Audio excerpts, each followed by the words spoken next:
Queridos, com muita alegria quero saudá-los com a paz do Senhor. Eu quero ler um texto, tendo em vista que nós estamos em uma vigília. Eu quero ler um texto que está no meu coração, Apocalipse, capítulo 5, tem um texto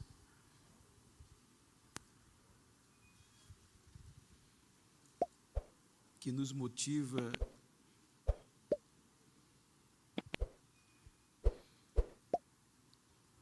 versículo 9. E o 10 diz o seguinte: e eles cantavam um cântico novo. Tu és digno de receber o livro e de abrir os seus selos, pois foste morto, e com teu sangue compraste para Deus gente de toda tribo, língua, povo e nação. Tu os constituíste reino e sacerdote para o nosso Deus, e eles reinarão sobre a terra. Amém? Queridos, quero tomar por base esse texto para trazer-lhes uma mensagem conhecida, é Bíblia, é o que está no meu coração, uma mensagem estimulativa após crise, ou durante crise. E quero pedir a vossa paciência e compreensão, tendo em vista que é uma vigília, eu não posso estender-me muito para não cansar os irmãos. Mas eu gostaria de tomar por base esse texto para trazer à nossa lembrança o peso da responsabilidade diante da linha do tempo que está sobre nós, sobre toda a geração do arrebatamento, segundo alguns eruditos. Quando nós observamos o contexto, veja que o que João recebe por revelação de Deus é algo muito importante acerca da liturgia e o contexto. E ele é muito claro no que diz.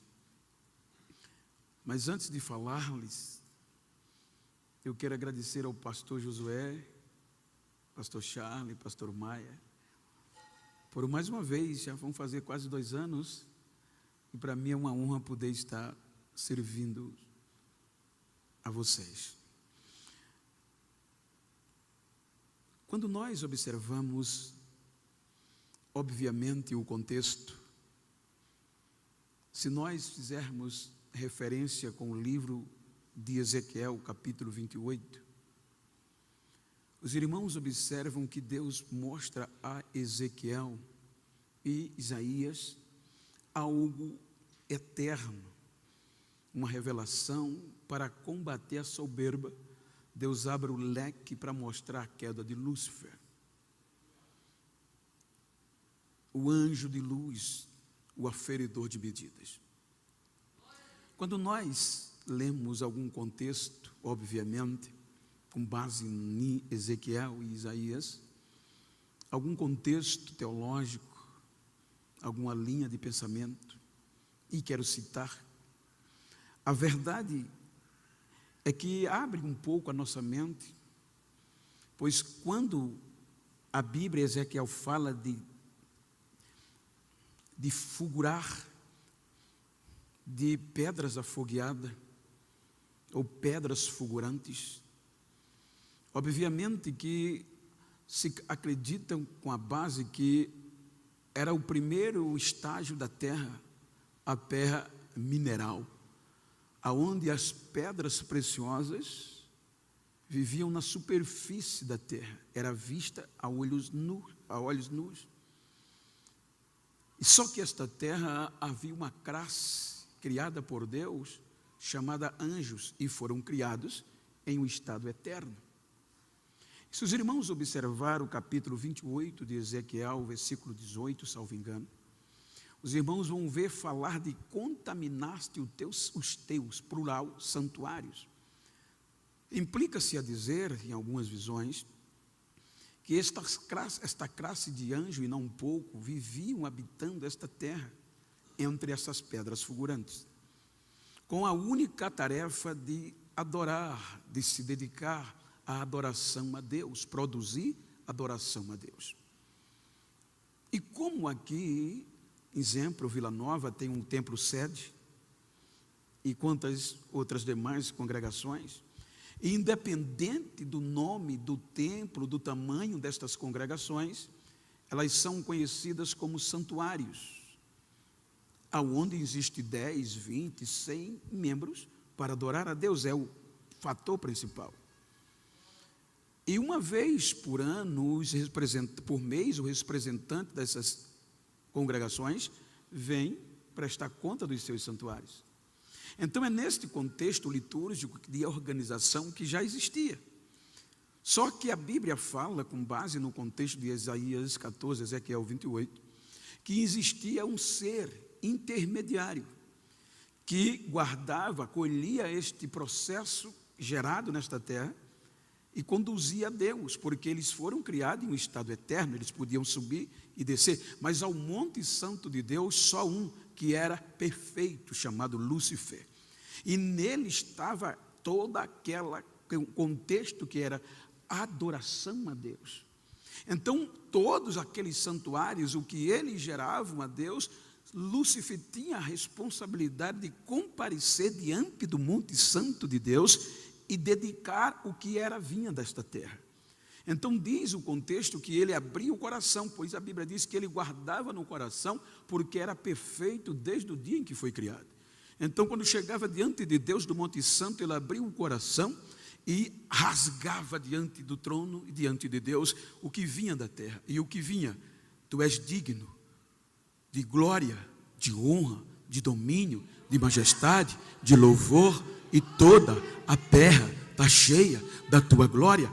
Então isto era um cotidiano que era diante de Deus. Porém, este fator chamado perfeição se corrompeu, a soberba. Lúcifer, o anjo de luz, se ensoberbeceu e começou a comercializar o que não era dele, ou seja, ele começou a contaminar os anjos a ponto de ludibriar uma terça parte dos anjos para a adoração ser a ele.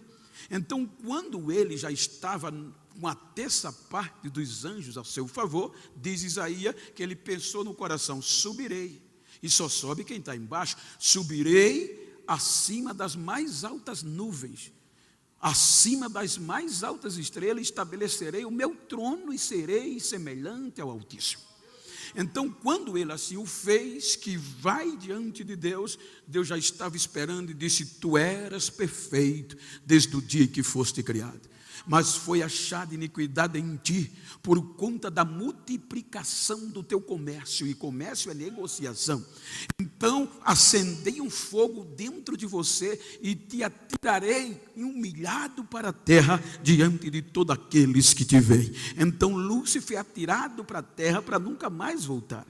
Aquela parte, 2/3 que não se contaminaram de anjos foram recolhidos a Deus, e os que caíram, os que levados por Lúcifer, foram já condenados, presos para o juízo eterno, sem direito à segunda chance, e Lúcifer também. Então veja que aí a terra ficou sem forma, porque com o deteriorar, as águas vieram, e a Bíblia diz que as trevas permaneceram sobre a face do abismo. Então não subia mais louvor nem adoração da terra. Deus não era mais adorado a partir desse princípio.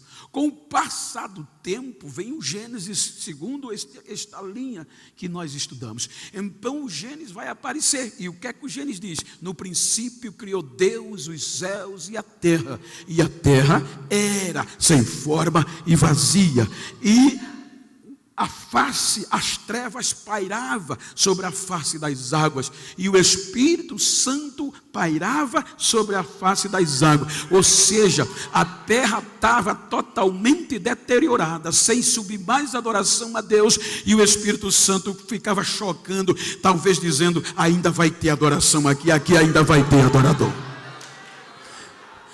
Veja que Deus diz: haja separação entre a porção seca e as águas. Isso implica dizer que a terra já existia.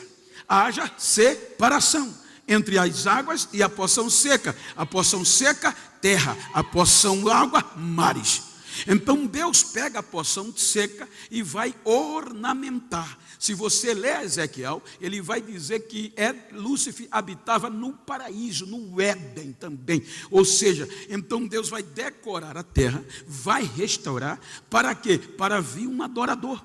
Então veja que tudo quanto Deus fez, a decoração, rios, fluentes, tudo foi em torno do homem, do adorador. E aí vem o capítulo do Gênesis que Deus fala no plural: façamos o homem a nossa imagem e semelhança. Então o interessante é que façamos.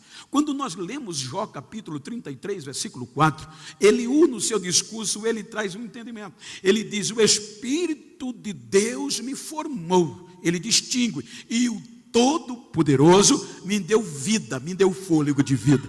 Então, partindo desse pressuposto, ele está dizendo que o Espírito Santo foi quem juntou toda a terra, juntou tudo, juntou todo o pormenor, botou as células, colocou articulações. Ele fez tão perfeito que ele diz: vou morar aqui, vou habitar dentro desse ser, que é perfeito. Quando nós analisamos a carta aos Hebreus, no capítulo 2, o escritor aos Hebreus vai falar da materialidade de Cristo. Então ele diz: quem é o homem numa relação direta com a humanidade? O que é o homem para que te lembres deles, ou o filho do homem para que se importe com ele? Um pouco menor que os anjos o criaste e o coroaste de glória. Então dá para perceber, dentro do entendimento racional, que os anjos foram criados num estado eterno, erraram e não tiveram chance outra. Mas Deus diz: eu vou fazer um homem um pouco menor, porque se ele errar, eu não desisto dele, eu vou dar segunda chance a ele. Então o homem foi feito um pouco menor. Depois que o Espírito Santo apronta e joga, vem Deus, sopra na narina do homem, e o homem agora se torna alma vivente, cheio do Espírito de Deus.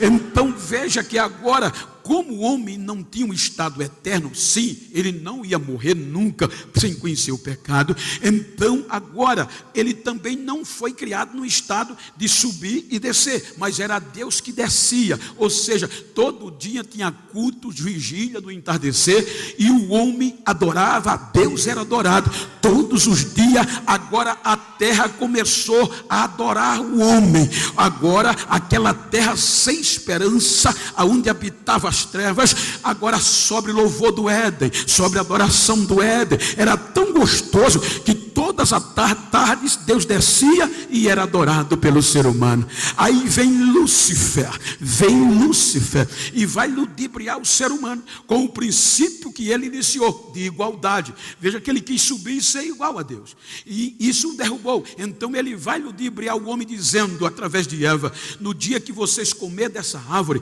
vocês vão ser igual a ele, vão conhecer o bem e o mal. Então o princípio de igualdade aflora, e o homem quebra o protocolo e desobedece a Deus. Aí vem o pecado. Só que Deus não desiste do ser humano. A onisciência diz que Deus sabe tudo antes que aconteça, esse atributo. Então Deus viu que o homem errou, Deus sabia, mas mesmo assim ele não faltou no culto. Quando ele chegou para ser adorado, a igreja estava vazia, o homem estava escondido, estava fora da igreja, e ele começa a chamar: cadê você? Onde você está? Então o erro do homem não afastou Deus dele, ele se afastou de Deus. Então vem as sanções. Veja que Deus vai tratar um por um conforme a sua responsabilidade, e expulsa o homem do paraíso, e lacra com uma espada flamejante, e o homem agora não volta mais. Ele é expulso. Mas veja que Deus não desistiu, lhe deu segunda chance. Você vai ver, mesmo fora do paraíso, Deus recebendo a oferta de Abel. Você vai ver mesmo fora do paraíso, Deus falando com Caim, mesmo Caim ter cometido um homicídio. Então, quando a gente vai para o capítulo 6 do Gênesis, já não é mais um casal, já é uma geração. Isso levou anos. Aí Deus resolve vir para ver o comportamento e o que fedia, o pecado, a santidade, a adoração, louvor não tinha mais. Então Deus resolve desistir do ser humano. Capítulo 6, versículo 3, não habitará o meu espírito para sempre com o homem, o espírito de vida, porque os seus anos serão de 120 anos, mas o Espírito Santo é o único elo que nos liga o nosso espírito a Deus, sem ele não tem relacionamento. Então Deus automaticamente tira o espírito do homem, o Espírito Santo, que tinha o desejo e habitava no homem. Aí Deus diz, vou dar cabo dele, vou desistir dele. E vem o dilúvio. Mas no meio do dilúvio, Deus resolveu dar segunda chance ao homem. Porque veja que o texto chama graça. E a etimologia de graça é favor não merecido. E a epígrafe do capítulo 6 está generalizada, é geral. Ninguém merecia, mas por o amor da segunda chance, Deus a Noé achou graça aos olhos de Deus, e Deus disse, vou dar a segunda chance. 8 almas são livres. Veja que a terra é destruída de novo. As águas vêm e passam no nosso calendário cerca de 5 meses, prevalecendo sobre a terra. O mais alto monte, diz a Bíblia, foi coberto. Depois de 5 meses, as águas baixam. Aí Deus tira 8 almas da arca e tem a coragem de devolver tudo a ele. O que Adão perdeu, Deus deu a Noé de novo. Vocês têm direito de recomeçar. Encham a terra e eu vou fazer uma nova aliança de fidelidade. Toda vez que vocês chover, até a gente encher a boca de água, soprar, a cor do arco-íris aparece. É Deus dizendo, nunca mais eu vou desistir de vocês, nunca mais eu vou acabar como eu fiz. Então eles tiveram a segunda chance. Aí vamos para o capítulo 11. Aí agora é a geração de Noé. Aí a Bíblia vai falar de Nirode. Nirode, o líder daquela geração, quis ser famoso e disse, vamos ser famosos. Vamos elevar uma torre cujo cume toque os céus, para ninguém perder de vista. Então vem Deus e olha e diz, é má a intenção dessa geração. Então desobedecem, ou seja, aí Deus vem a diversidade de línguas, e por esta diversidade de idioma se gerou povo, gente, tribo, raça e nação. Veja que era só um. Aí gerou da geração de Adão e da geração de Noé, veio povo, agora depois do capítulo 11, tribo, raça e nação, mas envolvida no pecado, sem adoração, tendo em vista que do capítulo 11 do Gênesis ao 12, há uma longevidade de dias, a ponto que a idolatria predominava, não se adorava a Deus, adorava os astros. Aí Deus resolve resgatar esse povo, essa tribo, essa gente que não tinha mais jeito, de Adão e Noé. Veja que o capítulo 12 é um novo recomeço. A geração, este povo, essa gente, essa nação, esses gentios são jogados para trás, e começa Deus a eleger um povo seu, diferente. Para quê? Para através dela resgatar este povo. Então vem Deus a Abraão e lhe faz uma promessa. Qual era a promessa? Através de você, Abraão, eu vou tornar bendita todas as famílias da terra. Ou seja, eu não vou desistir, ainda vai ter adoração perfeita subindo daqui. Aí Adão acredita e aceita a proposta. Aí por meio de Abraão, Deus gera a Israel. Agora olha o que é que Deus faz para Israel. Não havia adoração. Aí Deus vai dar os parâmetros que havia antes de Adão e em conceito de adoração. Veja que agora Deus vai dar sacerdote a Israel. Sacerdote o quê? Um intermediário. Era o homem que tinha o direito de reinterceder pelo povo, pegar toda a adoração de Israel uma vez no ano, apresentar o erro do povo a Deus de Israel, o dia da expiação, e ele intercedia pelo povo e Deus perdoava, aceitava o louvor de Israel e a glória descia. Então Deus dá uma veste sacerdotal. Ezequiel, a veste de Lúcifer tinha 9 pedras preciosas, a veste de Arão tinha 12, era maior para poder do que a de Lúcifer. Então Deus dá um lugar de adoração, um lugar com limite, porque Israel não estava pronto para se aproximar da glória. Então no máximo era 1000 metros que o povo ficava da arca, a arca por trás do véu. Só um homem levava a adoração a Deus uma vez por ano. Só um homem levava a adoração a Deus de Israel, e Deus recebia. Aí vem o pecado. Quando o pecado vem, ludibria Israel. Israel não adora mais como antes. Israel adora mais o templo do que o Deus do templo. Por isso que Deus usa Isaías, e Isaías entra dizendo: o meu povo me honra com os lábios, mas o coração está longe de mim. Então Deus vai investir, e Israel não é mais o mesmo. Aí Deus resolve agora enviar quem? É aqui que João traz. Deus dá revelação a João. Veja que no capítulo 5, João é levado aos céus em Apocalipse, e quando ele chega no céu, havia uma dívida, havia uma cláusula impagável que estava na mão de Deus. A escritura com a nossa culpa, com a nossa dívida ajuizada, porque até aqui,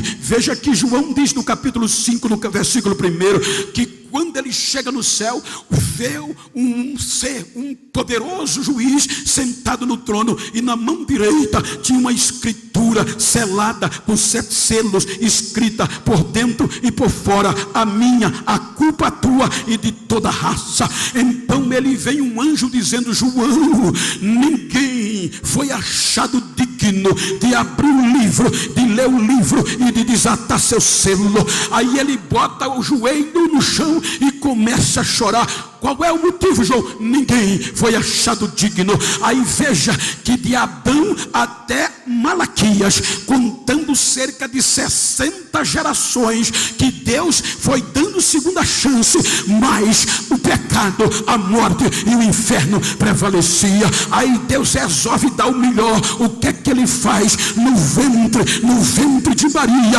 é gerado Jesus, para combater, para resgatar estas vidas.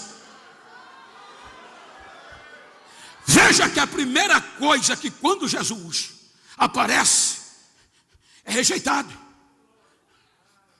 Com 29 anos de esquecimento, quando ele começa a ser batizado por João e é cheio do Espírito Santo, a primeira coisa no deserto é Lúcifer vai lá para tentar corrompê-lo. Promete o que não tinha, conduz ele ao lugar mais alto do templo e diz: está vendo este mundo, toda esta glória foi me dada. E foi, Adão entregou a ele. Eu vou dar tudo a você se você me adorar. Veja que ele já veio corrompendo. Aí Jesus na lata diz a ele: está escrito, Satanás, só o Senhor teu Deus adorarás e só a ele servirás. Nocauteou na hora. Então Jesus vai começar a restaurar Israel. Jesus veio para restaurar essa adoração, porque não havia mais.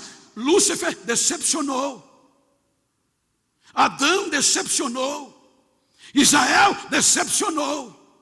Então Jesus veio para o objetivo: restaurar Israel. Mas Israel não quis. Israel rejeitou, veio para o que ela nasceu e os seus não receberam. Aí Jesus vai ser o quê? Taxado. Por quê? Agora vão fazer de tudo para eliminá-lo. O pecado, a Bíblia diz que em tudo ele foi tentado. Era um homem sujeito como nós. Veja a resistência dele, por um motivo: cheio do Espírito Santo. Então por onde ele passava havia diferença. Porque no templo tinha tudo ritual, gente. É aqui o nosso perigo. No templo em Jerusalém havia todos os rituais. Tinha o altar, tinha culto, tinha morte de animais, tinha oração, mas não tinha presença, não tinha glória, não tinha adoração perfeita.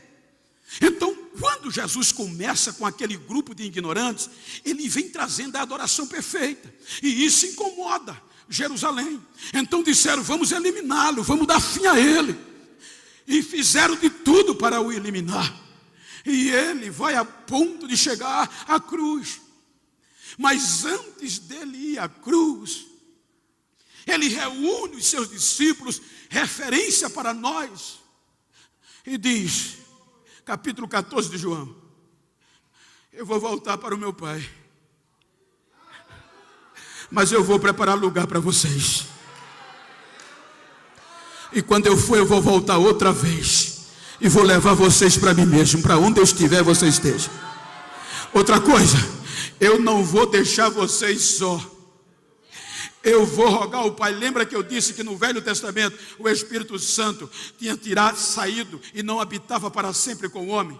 Ele só vinha quando um específico usava alguém e voltava. Ele não habitava com o homem por conta do pecado, porque a morte e o inferno prevalecia.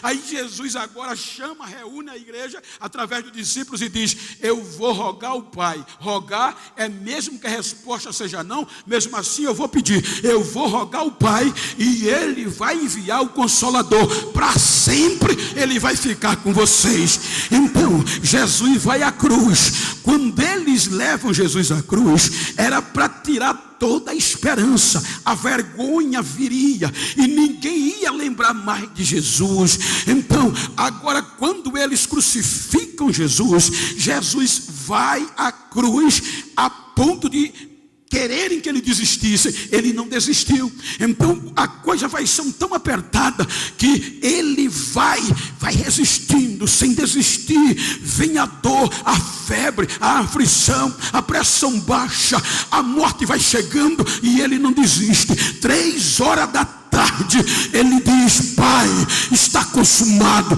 está feito, tetelestai. Eles não devem mais nada, a dívida foi paga. Aí Mateus diz que quando ele grita, o véu se rasga, a mureta é quebrada e o caminho é aberto. Vai ter adoração de novo, vai ter adoração de novo. Terceiro dia ele ressuscita. Quando ele ressuscita, ele não vai aos céus. Primeiro ele vai restaurar um por um dos discípulos. Fique em Jerusalém, até que do alto sejais revestido de poder. Reúne, reaviva, reanima e sobe aos céus. Quando ele chega no céu, João ainda estava chorando. Aí João diz o que a gente leu. João diz que viu um anjo, uma voz bradando para ele: João, precisa chorar mais não, João. Para de chorar. O que é que houve? Quando ele levanta a cabeça, ele diz que viu um ser como um cordeiro que tinha sido morto, mas reviveu.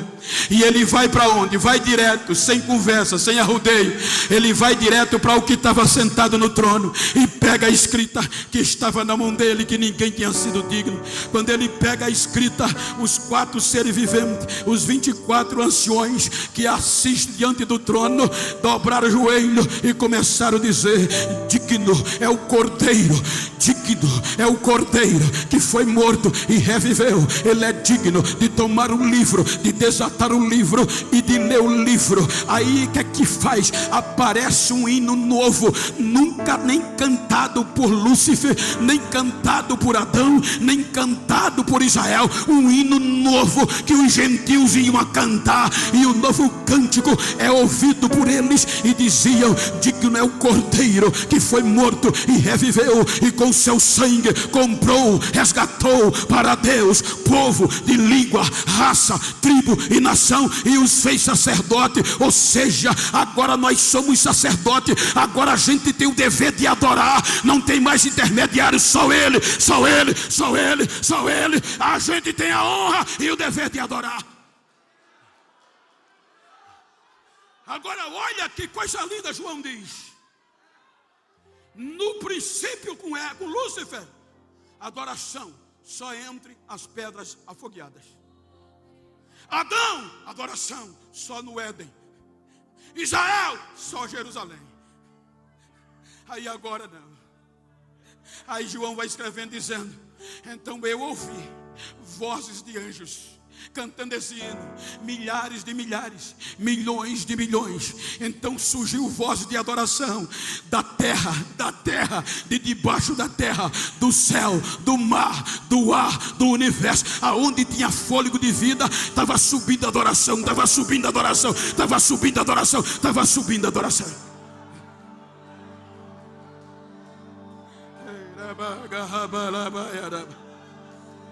Veja o que foi investido em nós. 10 dias partindo de um pressuposto: comemoração, recepção. Depois de 10 dias, fez 50 dias da Páscoa até aqui. E 50 no grego é Pentecoste. E o que estava acontecendo em Jerusalém? Pentecoste. Enquanto a festa do Pentecoste, Jesus entrou de uma vez por todas no santuário. O véu foi rasgado. Ele senta à direita do Pai.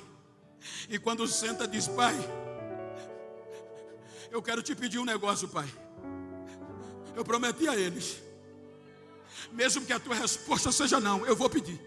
Diga, filho, derrama o Espírito Santo para eles. E é para sempre, Pai, para sempre. É agora, filho. E todos foram cheios do Espírito Santo de Deus e falavam novas línguas, conforme o Espírito concedia que falasse línguas repartidas como de fogo. Aí Paulo zomba e diz: aonde está a morte, o teu aguilhão? Onde está inferno, a tua vitória? Graças a Deus por Jesus Cristo que nos deu vitória. Ele venceu, ele venceu, ele venceu, ele venceu, ele venceu.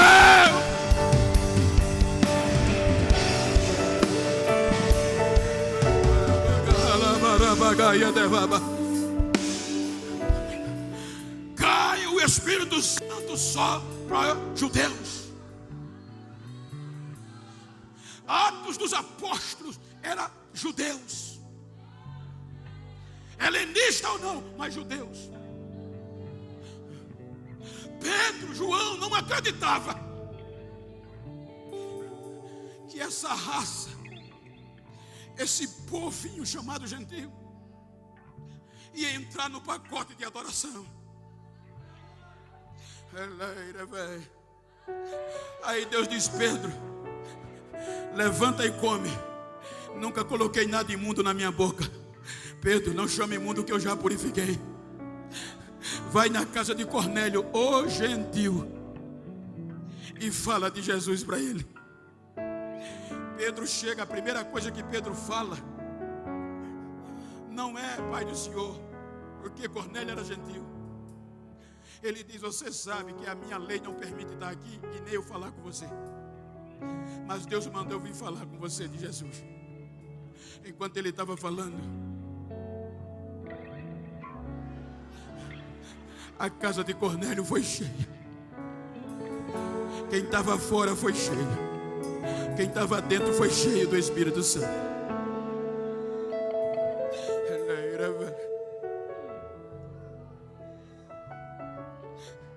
E agora o inferno não ia mais vencer. O inferno quebrou todas as alianças de Adão até Malaquias, mas agora é no sangue de Jesus. Agora a aliança de Deus com os gentios é eterna. Nada vai nos separar. Os gentios sacudiram o Oriente Médio, cheios da glória. Os gentios sacudiram a Europa, Os gentios sacudiram a África, os gentios sacudiram o Brasil. Quem diria que o Brasil se tornaria a maior nação pentecostal em adoração a Deus?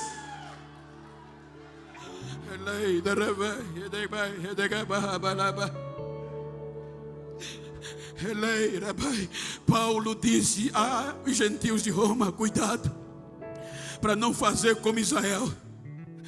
Israel foi endurecido em parte para vocês entrar. Ou seja, Deus meteu ciúme em Israel. Como por exemplo, Israel se achava tão amado que não acreditava que Deus iria amar outro povo.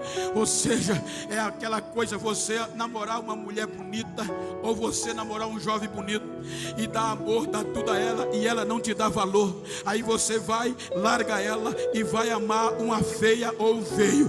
Quando ela souber, vai ficar doidinha.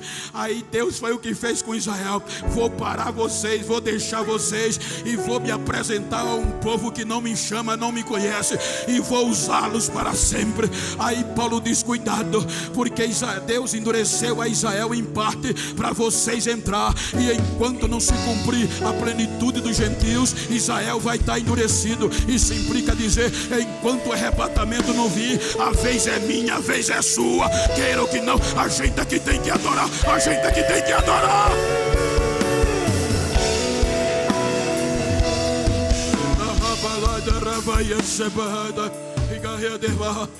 Depois estamos vivendo os dias, irmãos. Eu quero dizer isso, eu estou batendo nisso quase que direto. Estamos vivendo os dias que a pandemia está querendo tirar isso de nós. Ou seja, veja que os gentios que vieram antes de nós não abriram mão, nem o império, nem a religião, nem a peste bubônica, nem praga apagou a adoração. Então não vai ser essa pandemia que vai calar a gente, não. Tem muitos lugares por aí que não dá mais glória, que não fala mais línguas estranhas, não, porque o povo está sensível e vai magoar a conversa. A igreja é pentecostal, a igreja foi instituída para adorar. Tem adorador, deixa eu ver o barulho de adorador.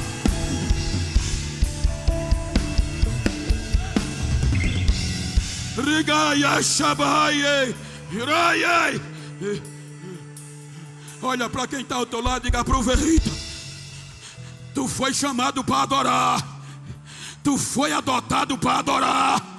Aí Paulo diz: vocês foram adotados para adorar, para adorar. Então ninguém vai te calar, ninguém vai me calar. A máscara não vai calar, a máscara só vai aumentar o fogo.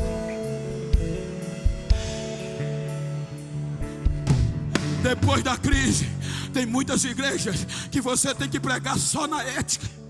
Não pode falar alto. O povo está sensível, pastor. Tem que começar devagar.